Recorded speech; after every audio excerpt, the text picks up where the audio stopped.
साथ में collaborative approach के साथ किया और क्या को-फाउंडर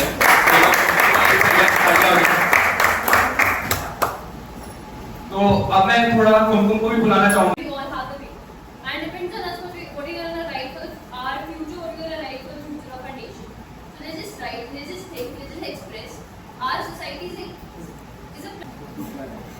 ठीक है सो लेट्स रिकॉग्नाइज नंबर 2। आपका समय स्टार्ट होता है। मैं उस देश की नागरिक हूँ जहाँ छत्रपति शिवाजी राव और सम्राट अशोक जैसा राजा था। मैं उस देश की नागरिक हूँ जहाँ हर 50 मील पर रूप मजहब पहनावा बदल जाता था। मैं उस देश की नागरिक हूँ जहाँ डाल डाल कर सोने की चिड़िया को पाया जाता था। मैं उस देश की नागरिक हूँ जिसे अपने भूगोल से पहले ब्रह्मांड का भूगोल नजर आता था। सुप्रभात सभापति महोदय, यहाँ उपस्थित सभापति महोदय और माननीय सदस्यगण को मेरा सादर प्रणाम। मैं काजल स्वामी आज इस सदन में एक अहम मुद्दे पर अपने विचार प्रस्तुत करने के लिए आपके समक्ष खड़ी हूँ। Today our topic is India before and after 24. When I look at this topic, I can see three aspects. जब भी 10 seconds later. सभापति महोदय, मैं ये कहना चाहूंगी, मान लीजिए आपके पास अगर 2 दिन के लिए या 4 दिन के लिए लाइट ना हो, तब आपको क्या करना होगा? ना आपका फोन चलेगा, ना आपका लैपटॉप चलेगा, ना फ्रिज चलेगा, ना कूलर चलेगा, कुछ भी चीज आपको नहीं चलेगी आपकी। और आपको क्या करना होगा? उसी क्राइटेरिया में अंधेरा होने से पहले अपना सारा काम करना होगा। सभापति महोदय, 2014 से पहले 18,500 गाँव में लाइट नहीं थी और 2014 के बाद 18,500 गाँव तक लाइट हो चुकी है। धन्यवाद। Do we have any PYs? Ticket number 16. कितने लोग ऐसे हैं जिनसे वो भी अफोर्ड नहीं हो रहा है जो एक बेसिक नीड है इंसान की? Number 2. अब आंसर करना चाहते हैं। माननीय अध्यक्ष महोदय, मैं ये कहना चाहूंगी कि 2014 से पहले बिजली 18,500 गाँव तक पहुंची भी नहीं थी। अब बिजली 18,500 गाँव तक पहुंची तो है। धीरे धीरे डेवलपमेंट होता है, एक साथ हथेली में घास नहीं उगाई जाती। माननीय अध्यक्ष महोदय,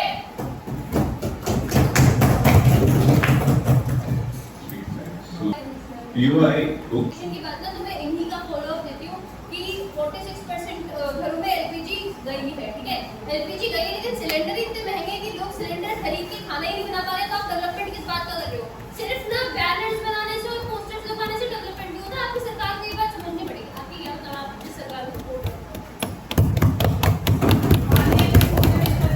चाहूंगी, इन्होंने बात की एलपीजी, तो मैं इनको बताना चाहूंगी एलपीजी गैस 2014 से पहले 55% परिवारों के पास थी, जो कि 2014 के बाद उज्ज्वला गैस योजना शुरू की गई, जिसके बाद 5 करोड़ बीपीएल परिवारों को एलपीजी गैस सिलेंडर दिए गए। माननीय अध्यक्ष महोदय, मैं ये कहना चाहूंगी कि महंगाई केवल एलपीजी पे नहीं बढ़ी है, महंगाई हर चीज पे बढ़ी है और उसका एक रीजन है। रीजन ये है कि आज हमें हमारी जो मूलभूत आवश्यकता है, पहले थी रोटी कपड़ा मकान, आज हमें हमारा फोन भी चाहिए, लैपटॉप भी चाहिए, फ्रिज भी चाहिए, कूलर भी चाहिए। फिर आप कहते हैं महंगाई ना बढ़े, ये कैसे संभव है? माननीय अध्यक्ष महोदय, आपने बोला कि हथेली पे सरसों नहीं उगती। मैं आपसे ये पूछना चाहूंगी कि हथेली पे सरसों तो नहीं उगती, लेकिन फिर आप फ्री बीज क्यों बांटते रहते हो? और वोट लेने के लिए क्यों आप फ्री बीज बांटते हो? आपकी सरकार फ्री में लैपटॉप वगैरह दे रही है, क्यों दे रहे हो आप? मत दो। और टैक्स कौन लगा रहा है? पॉपकॉर्न पे टैक्स लगाने वाले लोगों को सपोर्ट करने वाले ये ना बोले कि महंगाई क्यों बढ़ रही है। मंदिर और चांद तक इंडिया ने दुनिया को अपनी शक्ति दिखा दी। हर फील्ड में नए स्कीम्स ने देशों को नई भारत के द्वारा पहुंचाया। मैंने कहा कि उस बीच में भी इंडिया 2014 के बाद माननीय यशस्वी प्रधानमंत्री श्री नरेंद्र दामोदर दास मोदी जी के नेतृत्व में नई ऊंचाइयों को छुआ। एक सवाल है उन्हीं के जो रोड मंत्री हैं श्री नितिन गडकरी जी, उन्होंने कहा था कि एथेनॉल जब मिलाएंगे तो 15 रुपये लीटर का पेट्रोल मिलेगा और 25 रुपये लीटर का डीजल मिलेगा। आज 95 रुपये लीटर पेट्रोल है और उसका ज़्यादा डीजल है। और एथेनॉल मिलाने से जो नुकसान हो रहा है गाड़ियों को, उसके ऊपर फायदा हो रहा है। दोनों बेटों की कंपनियां आसमान छू रही हैं। इस पर आपका कहना चाहिए। मैं ये कहना चाहूँगी कि भारत का जो पेट्रोल है आप बात कर रहे हैं तो वो इम्पोर्ट करा जाता है, वो भारत के यहाँ पे तो खदान है नहीं। एथेनॉल ब्लेंडिंग तो भारत में हो रही है, बाहर में थोड़ी आ रही है। क्रूड ऑयल बाहर से आता था, इसलिए आप कहते थे कि महंगा है पेट्रोल। आपने फॉलो की तो यही बात है कि इम्पोर्ट करा जा रहा था पहले, पर अब आप सिर्फ उसको डिफेंस करने के लिए भी डिफेंस का यूज करते हैं। आप मणिपुर पे बात क्यों नहीं करते? आप बाकी देशों की जहाँ भी जो स्ट्राइक हो रही है या उनके बीच में वॉर हो रहे हैं वहाँ जाकर आप दादी बन के बैठ रहे हैं। नेपाल में कुछ बोल रहे हैं कि हम गाजा का युद्ध रुकवा देंगे, बोल रहे हैं हम रूस यूक्रेन का युद्ध रुकवा देंगे, बोल रहे हैं पाकिस्तान को ऐसा कर देंगे। तो आप मणिपुर पे आप बात क्यों नहीं करते? लोगों का भरोसा सरकार पर कम होता जा रहा था। A few minutes later. जो नारे देते थे कि मिले मुलायम काशी राम, भाड़ में जाए जय श्री राम, वो हमें सिखा रहे हैं कि सेकुलर क्या होता है। मगर जिनको पता नहीं है गंगा जमुनी तहजीब क्या होती है, धर्म शास्त्रों के अंदर सर्वदान संपत्ति नीति क्या होती है, वो हमें सिखा रहे हैं। जो धर्म निरपेक्षता के नाम पे, सांप्रदायिकता के नाम पे केवल हिंदू पता नहीं था, जिनको पता नहीं था कि सिख भी होते हैं, जिनको पता नहीं कि भारत में सिख भी है, जाट वोट, ये ओबीसी वोट, दलित वोट जैसे शब्द चुनाव के सामने क्यों आते हैं? सर ये शब्द चुनाव के टाइम पे नहीं आए, ये पहले से थे। बात सेकुलरिज्म की चल रही है, यहाँ पे धर्म निरपेक्षता की बात चल रही है। 2014 के बाद धर्म निरपेक्षता आप देखो कि है ना, जो 3 तलाक की बात आ रही है।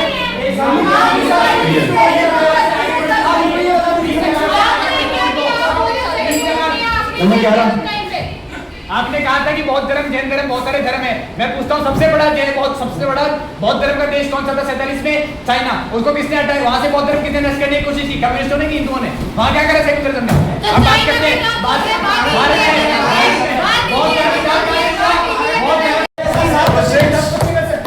उन्होंने कहा सती प्रथा। मेरे गांव में पिछले 5 सालों में 3 लोग सती हुए। मेरे गांव में हर 5 साल में 3 औरत कम से कम सती हो रही है, और आज भी वो केस पेंडिंग चल रहे हैं।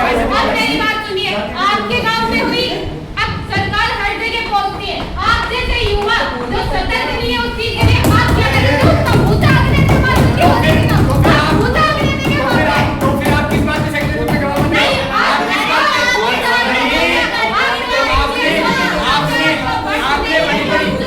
आपने बड़ी चिल्ला कर कैसे कह दिया कि समाज खत्म हो गया?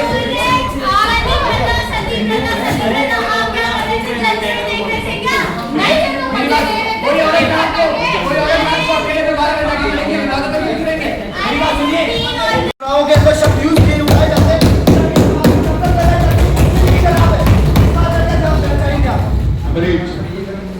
महोदय गौ रक्षा की बात कर रहे हैं, इन्होंने गाय का भी धर्म निश्चित कर दिया, पशु का भी आप धर्म निश्चित कर रहे हैं।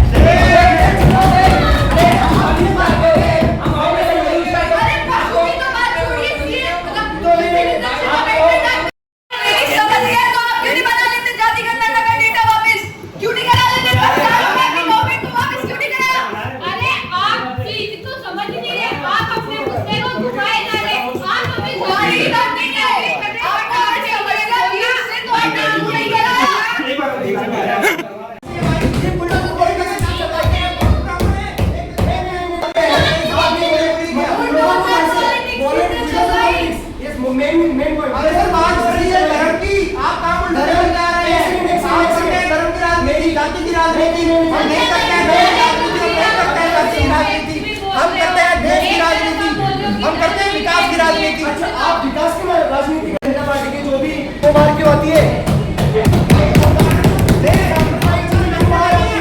मैं भी कुछ कह दूं, तथ्य तथ्य नहीं है आपके पास। किस चीज का तथ्य देना चाहिए कि आप प्रथाएं हैं वो हिंदुओं से अलग है। मुसलमानों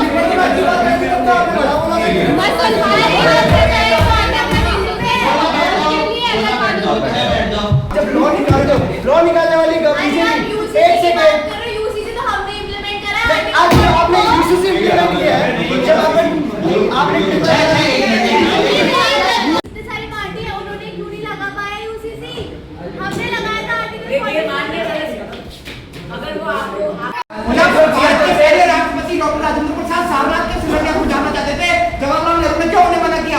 बताइए, जवाब दीजिए। सेक्रेटरी साहब है ना आपके पास? मैं ये नहीं कहता कि सेकुलर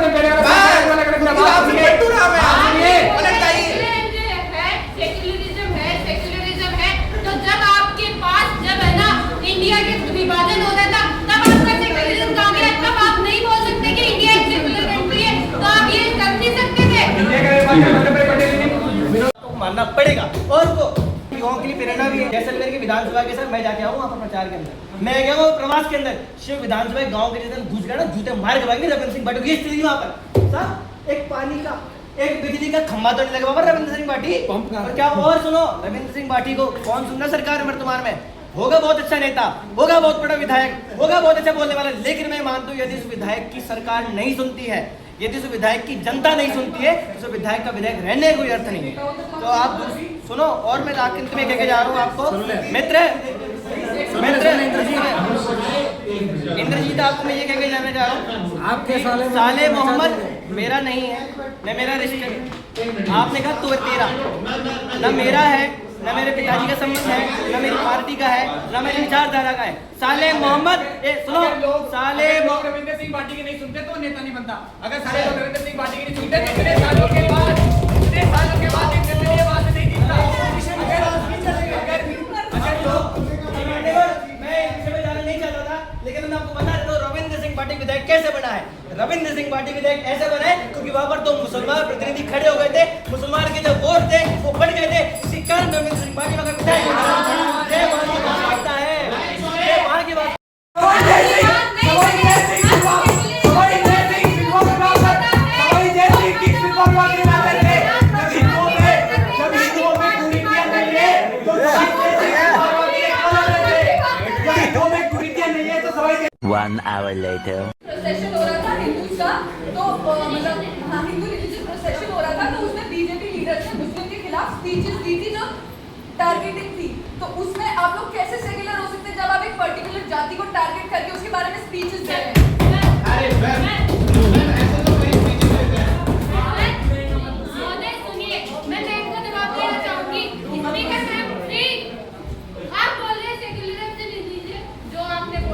जाति है, आप उसको टारगेट जो कर रहे हैं, आप तो जाति जनगणना कराने पे तुले, उसका क्या बोलेंगे आप? जब इतनी समस्या थी वो जनगणना ना कराने से, तो आपने क्यों नहीं करा ली? क्या आपने मुद्दा उठाया जाति जनगणना, तुम लोग भी मना कर रहे हो।